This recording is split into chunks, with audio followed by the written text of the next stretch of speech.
Hey, thank you for joining me. This one is very different, very exciting kind of comic to show. Once again, it's not a Marvel DC Image thing. It's a smaller publisher, something maybe you've never heard of, or maybe you have. This is one of those things where there's a history behind this Big Bang Comics that I was mostly unaware of. And I'm not saying that like I'm proud of it by any means, but I was one of those dummies that just was kind of only really aware of the big publishers back when I was a younger kid and a young man collecting books. And even if I was aware of them, I grew up very poor and I only had so much money to throw around. And so, you kind of pick and choose what you want. And it's kind of unfortunate when there's other things out there that you kind of miss out on because you don't know if it's of its existence, or the comic shops that you have in the state and town you live in just don't carry a wide variety of different things. So how do you know? But so Big Bang Comics, Big Bang Comics. The big added to the already Big Bang Comics is because of the size of this. As a size comparison, I'm going to throw down one of the shittiest comic books ever made in the history of human existence, just so you can see the difference in size. This is your standard, regular, everyday comic, and so wider, taller, treasury size, I think is what they refer to it as. So I was hit up on Instagram by a fella, Michael Fitzgerald Troy, hit me up and said, hey, we've got this comic, we've got this thing that we're really proud of, and we were wondering if you'd be interested in showing it on your channel. And as is always the case, I'm like, please, absolutely. I'm always interested to finally get a chance to see something new. And I'm very happy to show on my channel to spread the word. I say this all the time. I say this anytime I spotlight a comic that's a smaller publisher or just a straight up indie work. I know what it's like to have something that you just wish you put all this time and effort into something, and for God's sakes, you want somebody to see it. I know some people talk about like, I would make comics just because I like making them. I don't need anybody to see them. I respect that, but I sure don't agree with it. I make stuff because I want people to see it, because I don't know, I don't know if it sounds kind of childish and stupid of me to say I'm seeking validation, but kind of in a way, I want people to see what I do. And am I any good?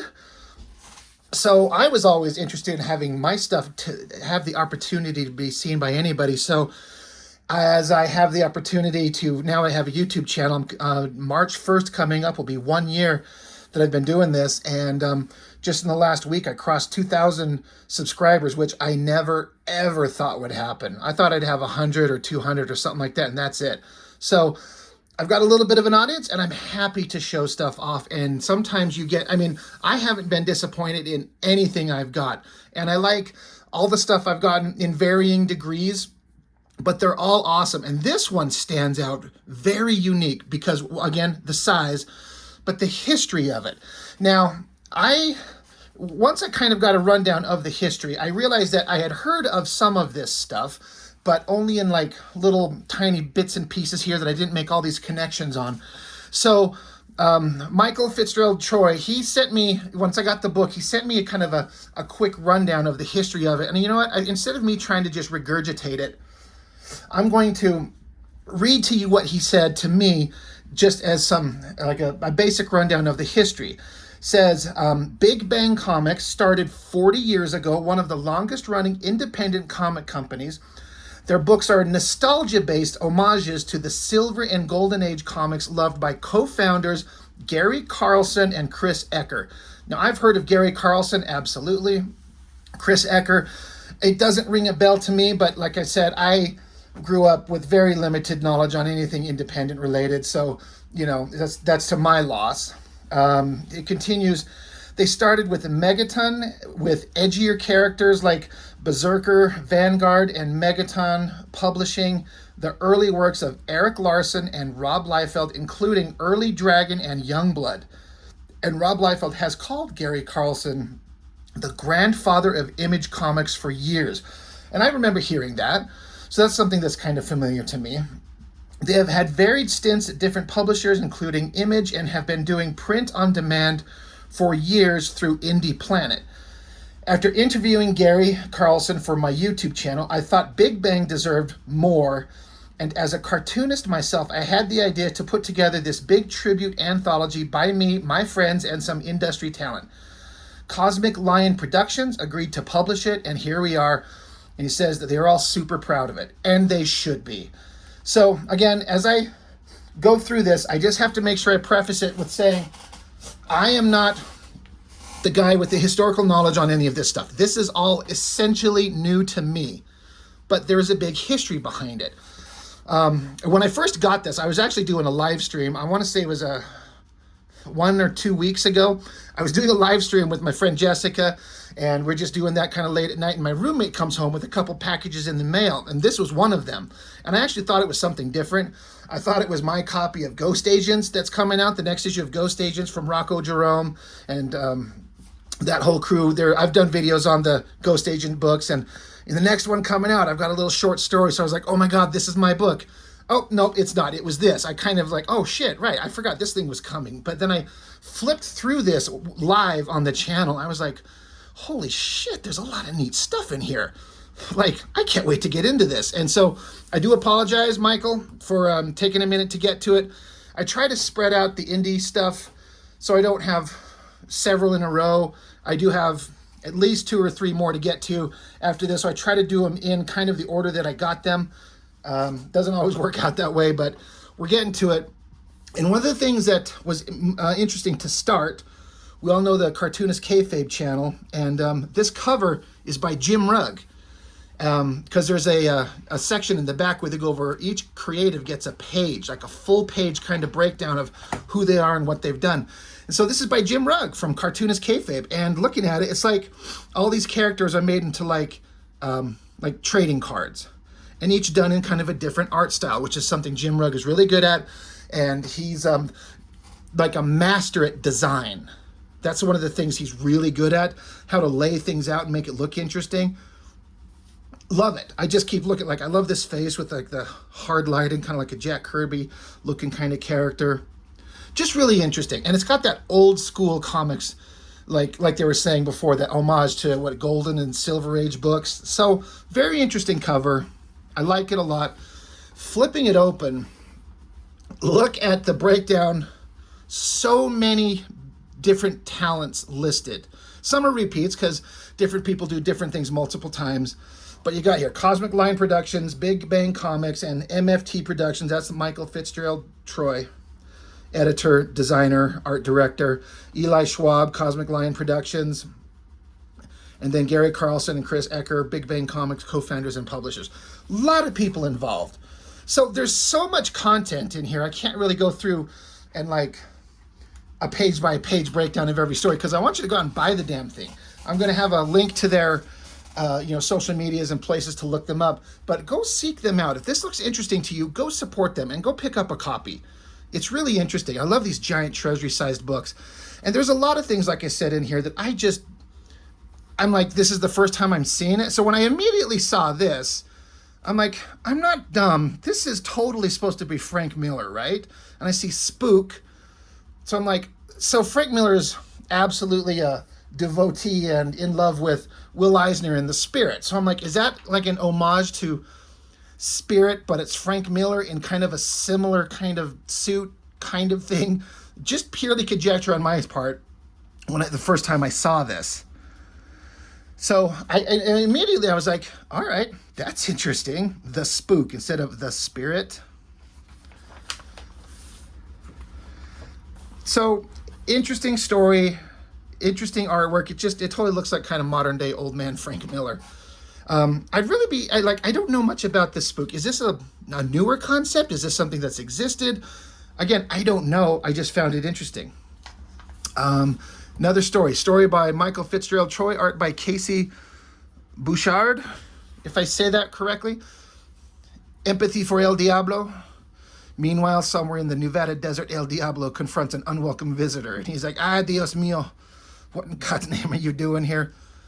I love the silly kind of like, I mean, when you think about it, comics are kind of silly. These ideas of these characters putting on these outfits. And the closer you get to like making them look like real human figures in these costumes, the more ridiculous it gets.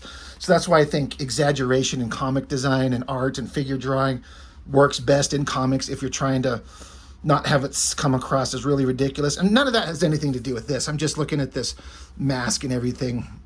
It's a very good drawing, but you can almost just see a guy in like cosplay at a comic convention, but we're trying to take him seriously. And there's this awesome story that goes on between this female character here.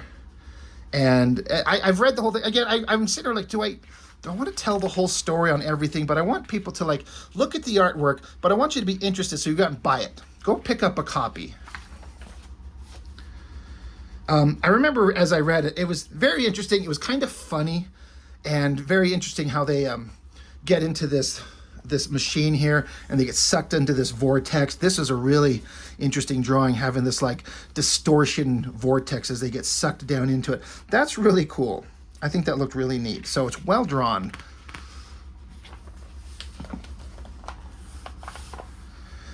And, you know, it just kind of ends. Guy's injured. Another character is showing up. It's like giving you some fun story, but leaving you on a little bit of like what else could happen. You know, things that to come into the future.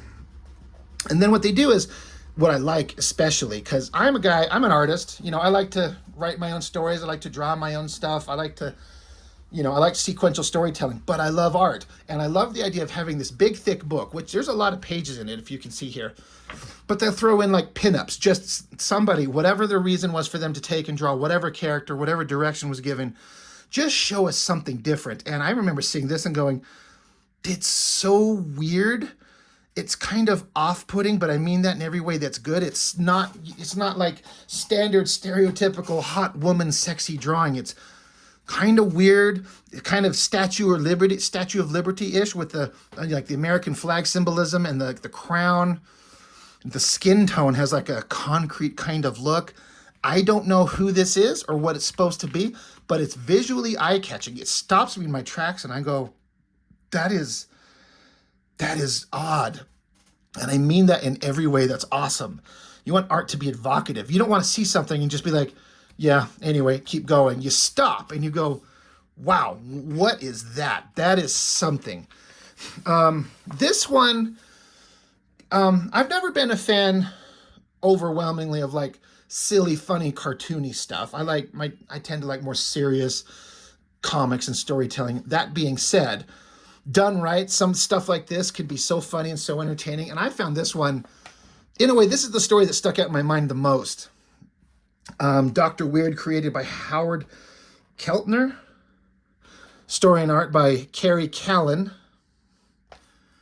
So, Dr. Weird versus the Mummy. It's Big Bang Bloopers presents. That's funny just to say Big Bang Bloopers. He says, with the flow of my own life's blood running through the occultifier, and into Cohiba, the evil one, he will rise from the dead, and the girl's tied up in the back. No, Professor, you mustn't.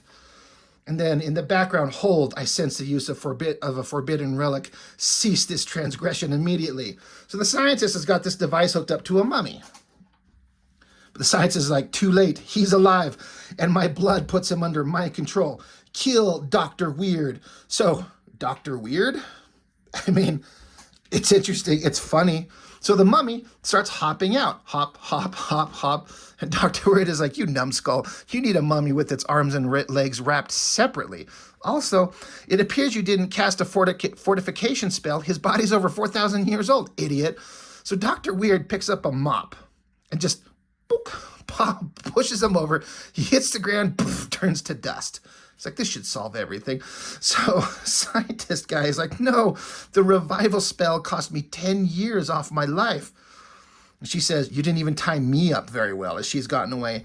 So Dr. Weird's like, I should take you to prison, but no punishment would be as bad as having to be you. So it's all the kind of standard, like, comic book tropes: evil scientists, scientific experiments, raising a monster, damsel in distress. Some kind of hero shows up, but the monster just fails miserably and doesn't work and was not a threat at all. Simple 2 pages. I have no ability to write or create anything that's this succinct and concise and effective. I don't think that way. And so I remember reading this, having a good chuckle. I liked it. So good job. Story and art, Carrie Callan, Dr. Weird, created by Howard Keltner. I found this one very entertaining. Another interesting kind of pinup right there. Crazy colors and the designy stuff going on. You know, eye-catching. And then we get into what's more of a standard superhero kind of fight here. It says trying to stop the Pink Flamingo and his goon gang. So I'm guessing this is the bad guy. He's the Pink Flamingo. They're sword fighting up here. Says, not your typical day, not your typical night at the museum, and yet here I am, the ever-loving ladybug fighting side by side with the Badge. So a superhero, he's the Badge. He got a badge on in his chest, and then the ladybug with a cape that's like a ladybug design. She's a bug design. So it's kind of like, when I say standard or typical superhero stuff, I do not mean that as a negative. It's just different from something like the cartoony stuff here. This is more traditional superhero stuff. And there's a lot of action scenes in here that worked really well. It's like the bad guys show up, they're going to steal something from this museum, and then the Badge jumps in here, but they immediately start blasting at him. So she has to start socking him. I guess she takes, she gets his shield? Or she has one, I'm sorry. I don't know much about the character. I assumed she's got it. Maybe she got it from him. Again, I'm sorry, I don't know the character, so I was like, well, he's got the bad shield. Anyway, she's deflecting it. Bad guy's got his, like, flamingo rocket packs, takes off into the sky. The bad guy jumps onto him, holds onto him. They go rocketing into the sky. I really like the coloring on this stuff.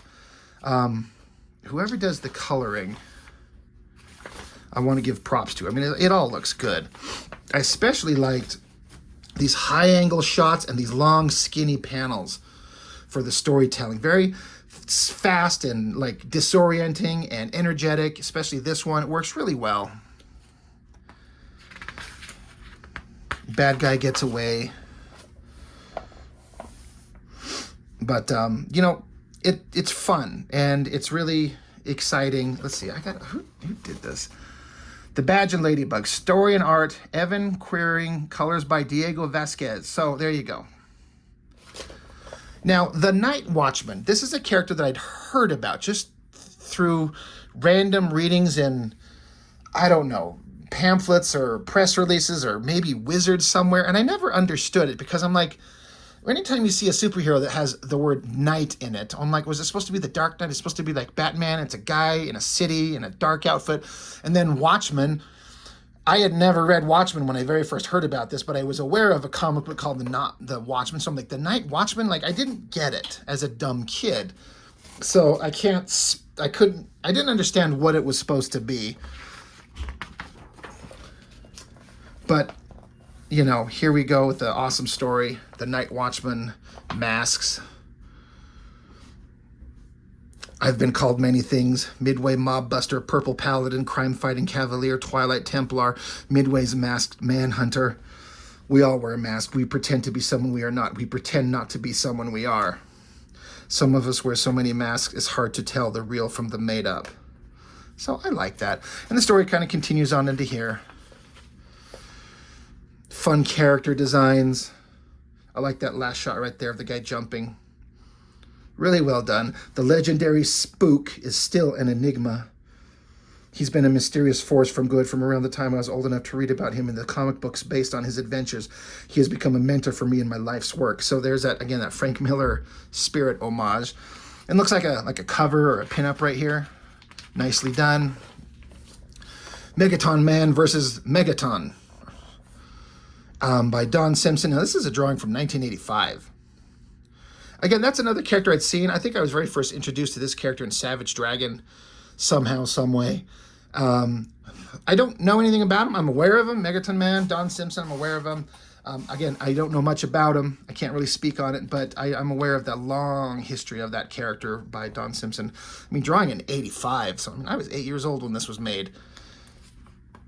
And then Ultiman's Ultranium Ultimatum. That's a tongue twister. He's back here freaking, I think I'm dying. And this guy's like, you and me both? Is this the end of the Night Watchman? Very evocative drawing right there. I'm pretty sure I know who that is, but I don't want to misspeak on it. Yeah, Night Watchman versus Ultiman versus Dr. Cortex by Madi Keen, Khene. I think I've been introduced by that name through the cartoonist Kayfabe guys. Pretty sure that's where I've seen that name first, but it's a very interesting, like, I kind of want to say disturbing, and again, I mean that in the nicest way, the best way possible. It's very different. Very cool. Terminator, story and art, 1980 by Gary Carlson. So I was 3 years old when this was made. It's wild. And you can tell it's like by somebody who's not, very early works. I don't know. I mean, I'm aware of Gary Carlson. I'm not trying to speak like any kind of authority on the what this is for them, for him. It's kind of rough artwork, but we all start somewhere, and even sometimes rough artwork drawn with an interesting story completely works. And I think it's interesting to print old works and get to see them get a new life in a new book. So that's fun. So that's a fun thing to add in there. Agents of Badge. It's got kind of a oh my God, I'm trying to think of, I had it just at the tip of my tongue. Like it's an homage to the old Nick Fury.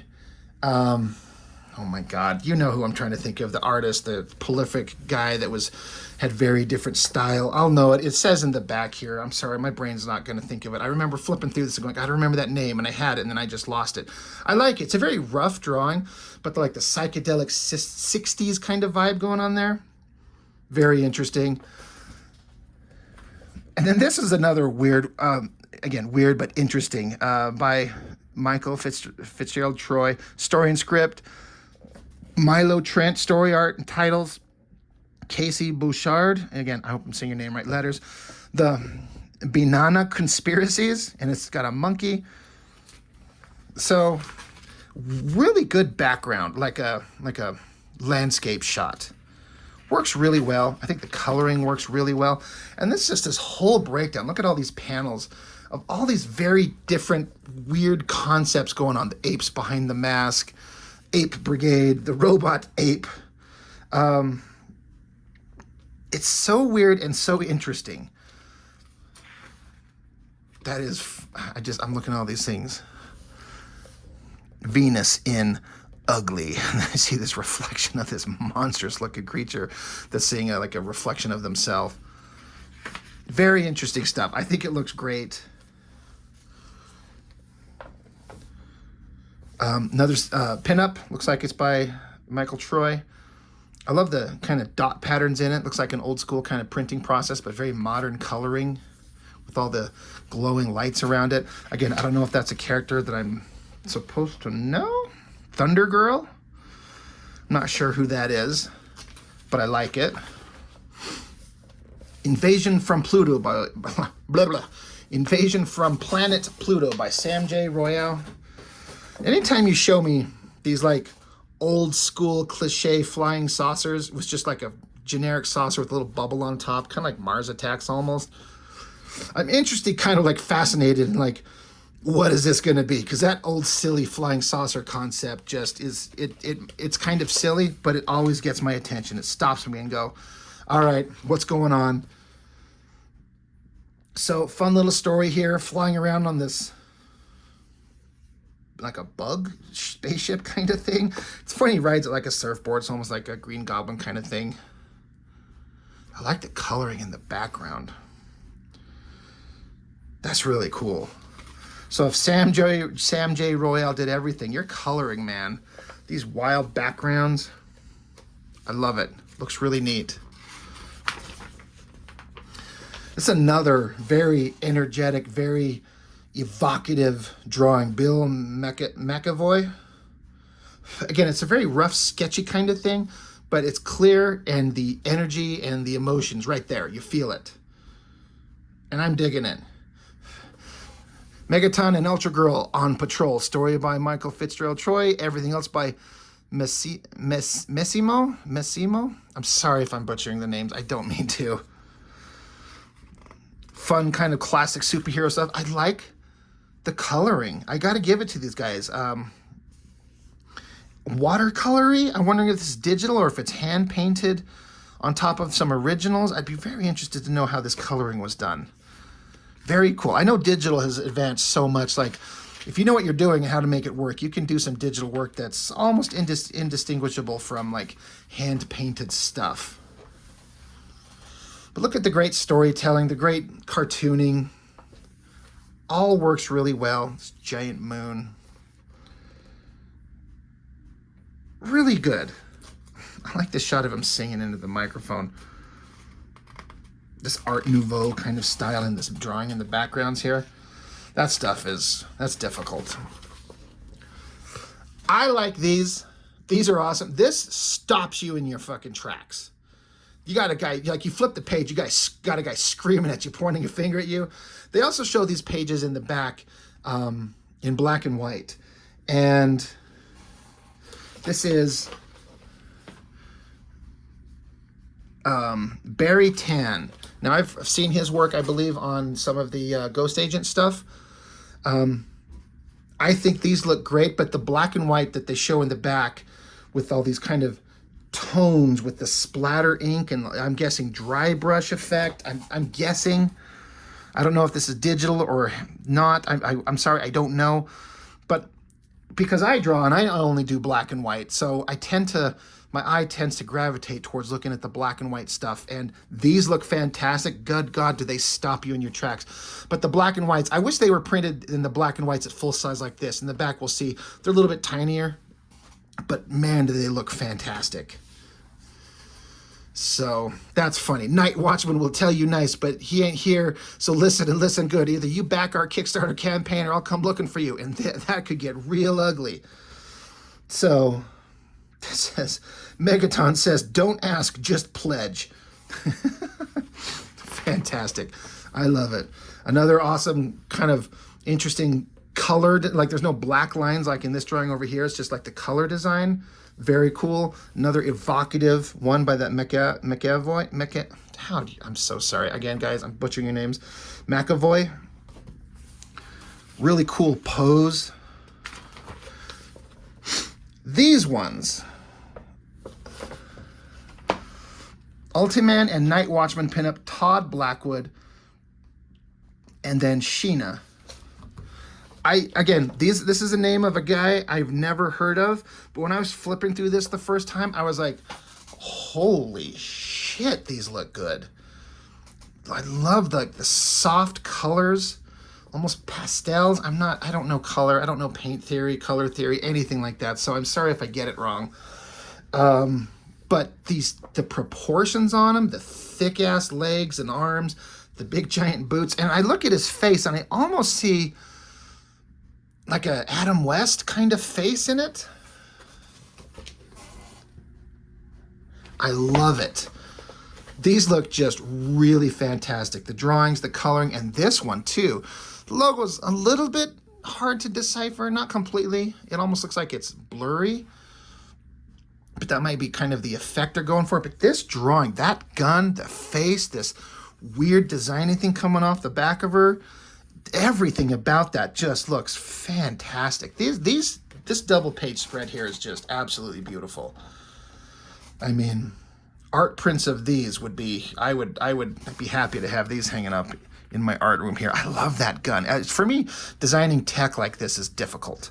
I am not good at it, but that looks great. So Todd Blackwood, blackwoodpdx.com. Holy shit, dude. That is amazing work. Speaking of amazing work, looking for a kind of a Jack Kirby homage. I don't think it's, I don't know that, but I'm pretty sure it's kind of obvious. But just the scale of everything. You have these like gladiatorial warriors up close, and then you see the ground that they're on, and then different layers going all the way back into this giant arena with whoever these villains are. What a spread. It's fantastic. Somebody really understood the use of the canvas here. I should shout it out. Berserker Centerfold, Nick Cagnetti. Yeah, just great. Berserker again. Again, it's another character I don't know anything about. So again, forgive me. I like the tech, all that type of stuff down here. I don't know, is it Japanese writing? And this one, oh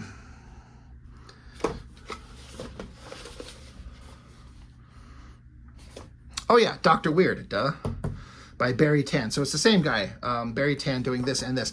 This one is very psychedelic, very clean lines, very 60s, crazy, like, I don't know. There's something really wild about it.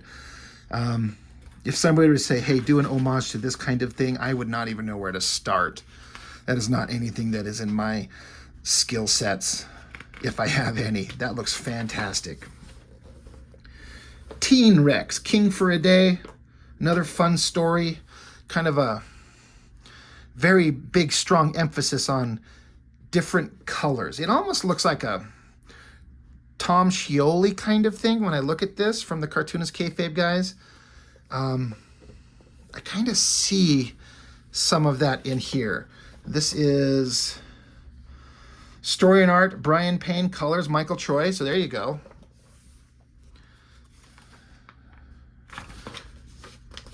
Let's see, Ultiman again by Michael Troy.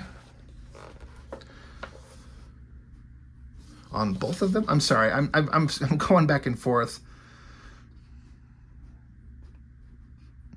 Yeah.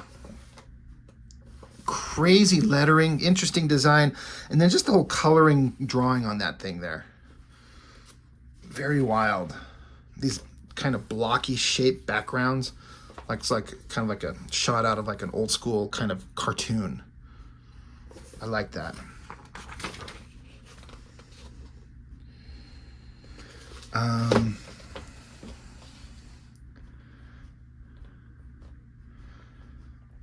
Sorry, I don't want to get lost. Venus. That's Michael Fitzgerald Troy.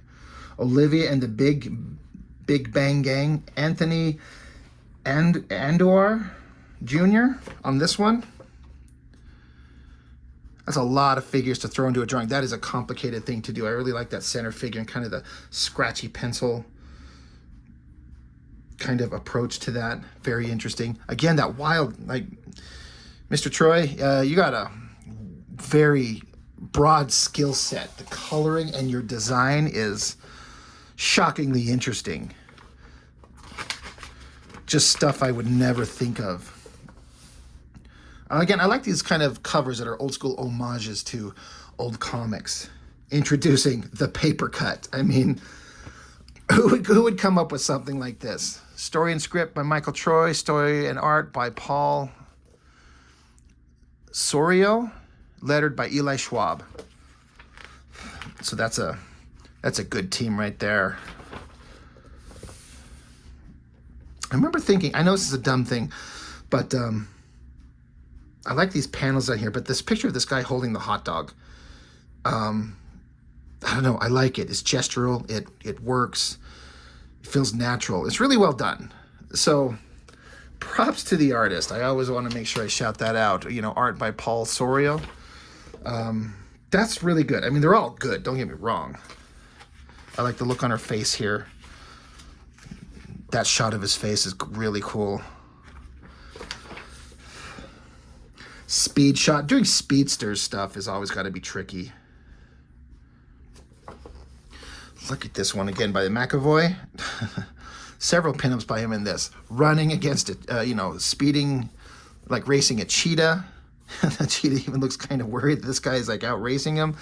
Hot babes dancing. I like the little spot dot textures to give that old printing kind of look. Really neat. Another, looks like a rough sketch, but enhanced with the color to give it speed and motion. The Blitz.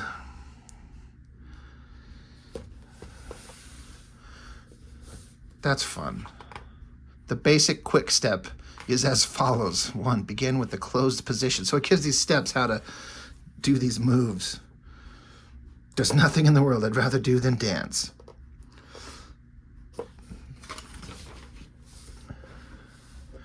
The Ancient Mariner, no more. Again, more interesting coloring choices. This is why I will never color myself. I would never think of something like this. I don't have the ability to think that way. I like the design of this character and that almost kind of trident.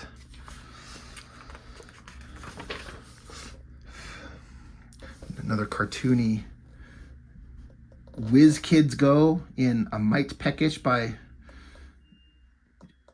oh my God, I'm gonna butcher the name.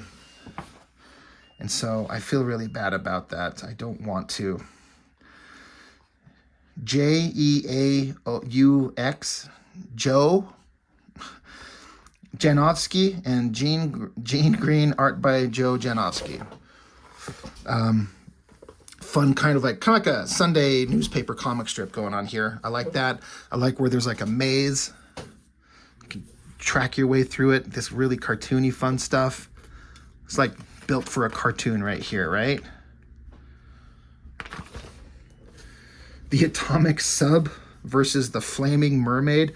I don't know what that character is, but the design is fantastic. It's creepy as hell. That's really interesting. Protoplasman, if I'm saying that correctly. Another very interesting kind of use of color in the design here. Story and art by Michael Fitzgerald Troy and Jason Von Grimm Foster. Protoplasman, created by Gary Carlson and Mort Todd. Oh, that's interesting.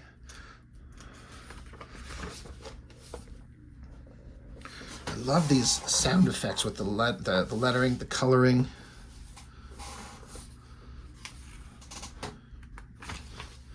So, like I said, lots of story in this thing. And, I mean, I'm approaching 40 minutes here, so it's kind of hard to cover everything. So this is what, obviously, I mean, you know, I was at the very beginning here, and I'm like, who's this spook guy? Is that supposed to be Frank Miller? Is that supposed to be a spirit homage? And then here you got the spook, you know, Barry Tan, right? Yeah. After Frank Miller, and a tip of the hat to Brian and Michael, in a very Sin City inspired look with the spot red, the Frank Miller look, the scratchy, like rain, very Sin City. So obviously right there, another deductive comics instead of detective. That's fun. So more story going on with the spook. A cover, the Night Watchman and the Flamingo Agogo. That's fun. It's kind of like a Joker-ish type character, and obviously like it's a Batman homage with the Night Watchman, and then another Frank Miller inspired homage right there. And then that's kind of the end of the stories. And so the rest of the book here is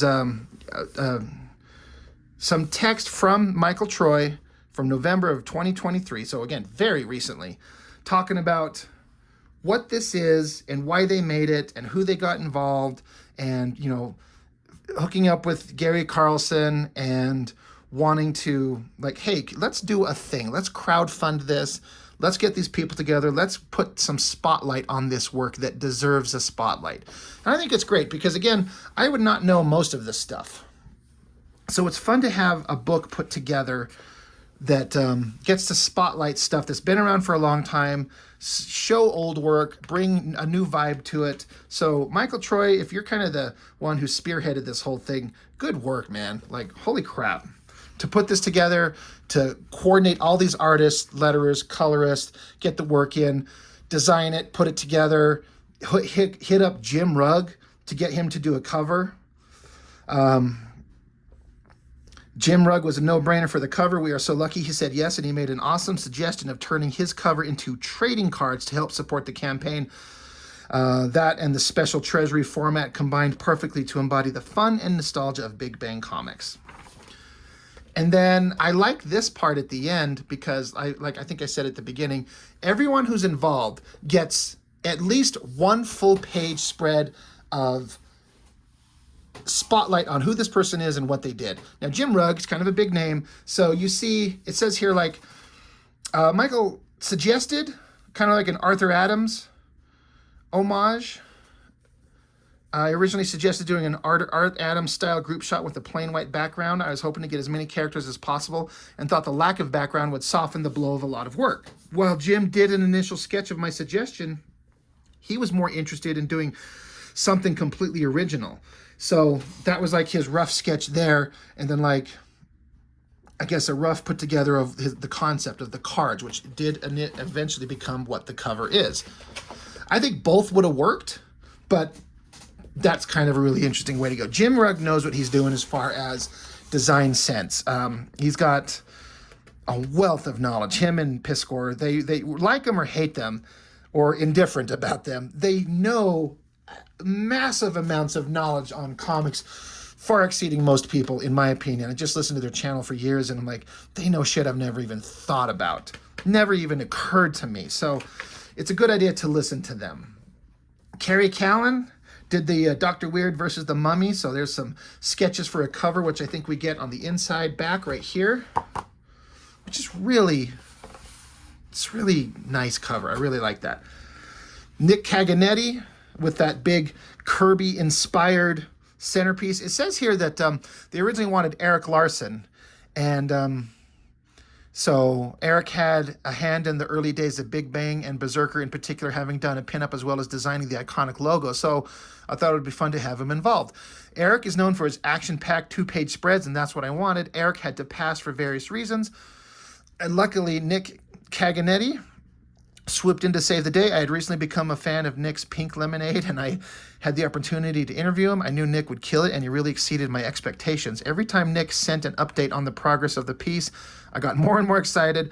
Nick gave us a beautiful Berserker that will surely be marveled at for years to come. So yeah, this, I mean, I think the coloring on it was amazing, but I would love to like be able to see the original or a black and white version of it. It looks fantastic. And it sucks because when you have a two-page spread in these things, by nature of just the way that these things work, you got the centerfold in it that kind of like breaks up the artwork. You don't want to fold it down too hard and snap the spine. So it does kind of interrupt the artwork a little bit, but then you got to do that to get that big full spread shot on these treasury size books. Looks great. So great work from both of these. Kerry Callan and Nick Caganetti, amazing stuff.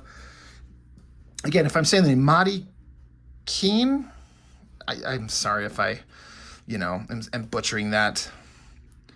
It says here, Marty really got put on the map when Jim Rugg and Ed Piskor covered Marty's sublime bootleg Spider-Man Forever, cinching Marty's indie comic legend status. So yeah, that's where I saw his work. That's Spider-Man bootleg. Like, I want to get my hands on those. They're so creepy weird. I love them. Gary Carlson, I mean, what can be said about the guy? That's one of the names that I definitely have heard before. And they're saying, I really love seeing Gary Carlson's two-page Terminator story that he wrote and drew from his college days, featured in the Megaton archives. Says, I see a lot of promise in young Gary's pencils. One clear strength of Gary had in these pages is his storytelling ability. So that's awesome to see these old things like given new life, like we were talking about. Chris Ecker, and is an important part of Big Bang Comics as Gary Carlson's publishing partner and co-founder and co-creator of the Big Bang universe. I wanted Chris and Gary to be involved as much or as little as they wanted, as I didn't want to burden them with the deadlines. Chris was very enthusiastic and supportive of our Big Bang Comics anthology, which I'm so grateful for his kindness and generosity. Chris even came up with a brilliant new 3-page Night Watchman story for us, drawn by Stephen A. Wilcox. Chris supplied some amazingly detailed thumbnails along with his script, so that's awesome to like get somebody like throw out some thumbnails. It eliminates a lot of guesswork, especially if it's somebody who knows what they're doing. If you're an artist and you get that, you can kind of just start your pages just with those. That would be fun. Don Simpson, everyone knows him, what he's done. Lots of work, been working forever. So that's awesome that he's got something in here. That's really cool. Don Simpson. Brian Payne did lots of work in this. These 3 pages here, these pages here. Sorry, I'm just looking at the black and white. I know I keep repeating myself, and I'm like, I like to see the black and white work. This is some of what I'm talking about. Of course, I went on at length about how much I love the coloring and so much of, I mean, in fact, I love the coloring on everything. There's no coloring in this book that's not good. But the artist that is me likes to see the black and white versions of these. And I understand having to have them small, but I keep wishing this was like a digital screen so I could like pinch zoom and look at it bigger. Really neat stuff. Stephen Wilcox. He's one of the most tenacious and dedicated artists I know. I knew his classic superhero style would be perfect for Big Bang, and he's one of the first artists I thought of. So yeah, Mr. Stephen Wilcox did really good on this stuff. Barry 10. Here are those black and white images I was talking about. We saw the full color versions. Those are so eye-catching to me. Not that the colored ones aren't. And then the various ones, like varying styles that he's got the ability to do. The 60s style there, the Frank Miller homage, the Berserker kind of monstrous, almost Hulk-looking one. Says Barry Tan is easily one of the most talented artists I know, even so much so even Jim Rugg is a big fan. I'm always blown away by his art and really feel lucky to have him on a project. Yeah, I would agree with that.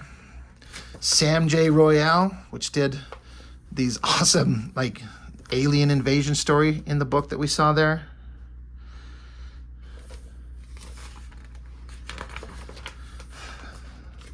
Milo Trent, that's a name. I mean, again, there's so many people here. I didn't mean to skip anybody, but I wanted to make sure we shouted out everybody. Milo's enthusiasm and professionalism made him a dream to work with, and I'm so happy he agreed to participate. I love all these sketches down here. That's fun stuff to see.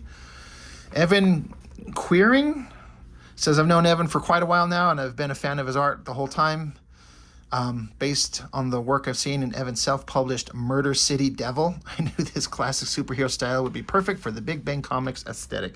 And lots of pages, kind of in pencil and inked form. Really well done.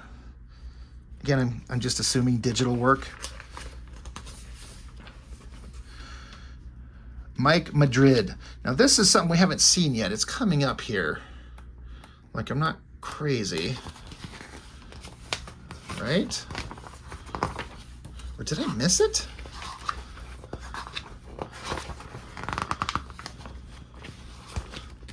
Sorry,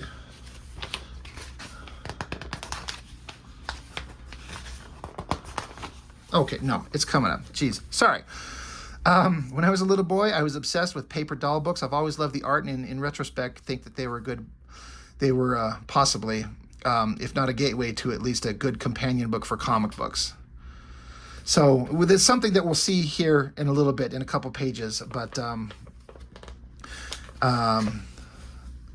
we'll just see it when we get to there. But Mike Madrid did some really interesting stuff. Jason Foster, first and only choice for Protoplasman. Based on the illustrated we collaborated on Pictured Left. I wanted to bring a Kyle Baker Plastic Man aesthetic, and I think we delivered. I purposely asked Jason for loose pencils, and I really love what he brought to the whole style. Christian J. Messimo? Oh, Messimo? That's, yeah. One of the first artists I thought of when I started putting this book together. He's such an amazing caricaturist, but his sequential artwork has always blown me away. So we've seen these pages in the book, obviously. Looks fantastic. Again, you get to see the thumbnails and like the finished black and white. Very cool. Casey Bouchard is one of my all-stars on this project. He was all in from day one and really brought a lot of enthusiasm to his contribution. He was one of the more collaborative efforts as we volleyed back and forth on story beats and dialogue. I'm not sure how we settled on El Diablo, but I'm sure glad we did. Casey has definitely made this character his own with a very stylized version. That John Waters mustache is beyond. That's awesome.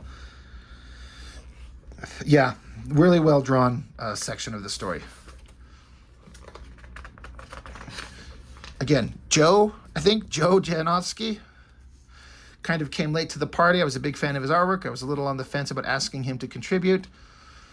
I was afraid that his deep cartoon style may not be a proper fit for Big Bang, but at the last minute I said what the heck and asked Joe if he wanted to do something. It didn't take long for us to decide on WizKid's story that would pay tribute to the Teen Titans Go cartoon. That's fun. Okay, I've never seen Teen Titans Go, but that's awesome.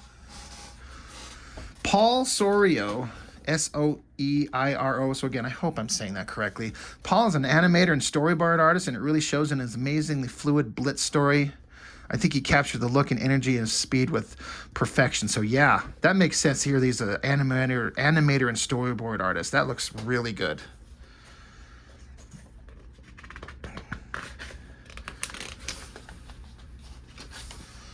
The Q Method. I am a huge fan of the Q Method's art and was super excited when he agreed to supply a pinup for the anthology. Originally, Q planned to do an homage to the Superman-Spider-Man team-up from back in the day, pictured above right. When I told him that Gary didn't really want any direct homages, he quickly switched his focus to Venus, and the result speaks for themselves. I gasped when I realized her skin echoes that of the Statue of Liberty. So yeah, kind of like I was saying at the beginning, that really stands out. Anthony Anduar Jr. is a talented artist and musician. We have worked on a couple of the same fan projects, and I've always liked the enthusiasm and energy Anthony brings, not only as an artist, but as a person as well. It looks like, draws on paper by hand, which I respect because that's what I do. If anybody follows my channel, I draw in pencil and on paper and ink. I've recently got some inking assistants, but I draw on pencil and paper. So anytime I see anybody drawing on that, I'm not saying it's better or worse, but I kind of like, me and you we're a dying breed. We draw on actual paper, unless these are just layouts and he does them digitally later, but it looks like it's just all on paper. Love it, love it. Todd Blackwood, those pinups that I was just blown away by. Todd Blackwood was a revelation on this project. I found him on Instagram and immediately endeared me by posting some love for our mutual friend, the late, great Jason Pearson. Yeah. Todd has a striking graphic aesthetic that I really adore. I initially asked him to do a Steranko. God, Steranko is who I was trying to think of. God, I'm so stupid. Steranko riff on an Agents of Badge pinup. It was cool enough, but didn't really wow me. Then I thought Todd could do a nifty job on one of my newer favorite characters, Sheena from Berserker. I wanted a sort of 70s Barbarella heavy metal magazine feel, and Todd really brought it. I was also fortunate enough to get a really dope Ultraman Megaton piece as well. So these things look fantastic, and Steranko is what I was trying to come up with. So again, forgive me.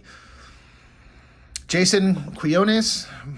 Many of the artists really got what Big Bang Comics is all about, and it really shows in the contribution. Jason is definitely one of those artists. I really love the crisp, clean aesthetic of Jason's cartoony style. And so he's got this thing here that's like an homage on the back cover to these old ads in comics where they're like selling ridiculous products when to mail away for it. That type of stuff always makes me laugh. Really well done. So that is really just awesome. One of my favorite things there. And given the old kind of faded newsprint kind of look on the back, it's not just black and white. Really fun. Bill McAvoy, I didn't know Bill that well when I started putting this book together. Bill had a picture of Astro Boy as his profile pic that he had drawn, and I really loved it. There was something about the energy and aesthetic that really appealed to me. I thought he might be able to bring that to the Big Bang universe, and I reached out to him for a pinup. I really like what Bill did for Megaton, and we decided he should do something with Blitz as well, which wound up being my favorite. Bill sent me the original Megaton sketch, and I feel so lucky to have it in my collection. Well, that's awesome. It looks like, he works by hand and then does effects with coloring after the fact, unless someone else colored on top of it.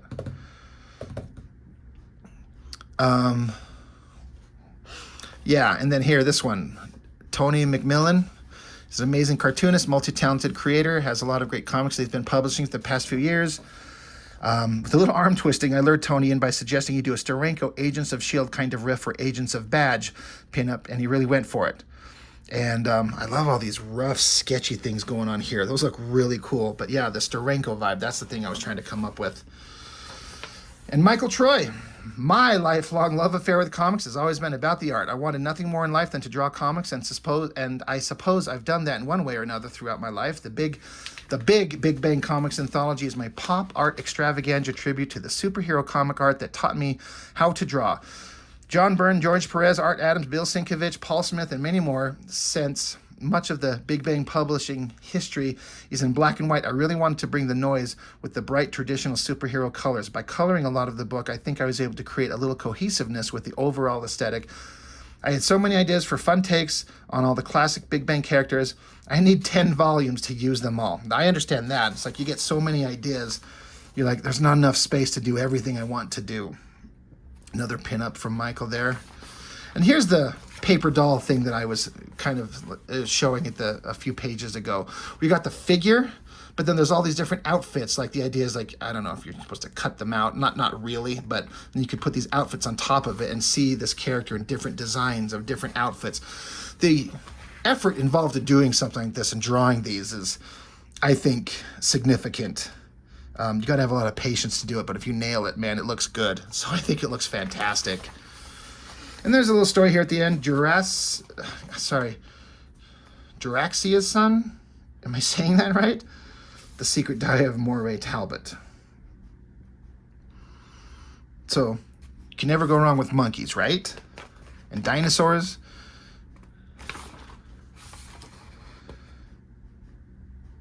Sea monkeys and dinosaurs and clones. Oh my, it's going to be that kind of a party. That's fun. And then it ends with that beautiful, I don't know, like secondary cover. Really fantastic stuff. So, for God's sakes, go out and pick up one of these things. Hit them up, support them, go look at the social media that they've got out there. Follow all these guys. Give them a little love. Give them a little spotlight. I was very, very happy to get this thing, and it's fun to get a chance to go through it page by page and show everybody. There's a lot of fun story in there. So, like I said, I didn't want to like read everything because, one, there's a lot, and this video would go for 2 hours.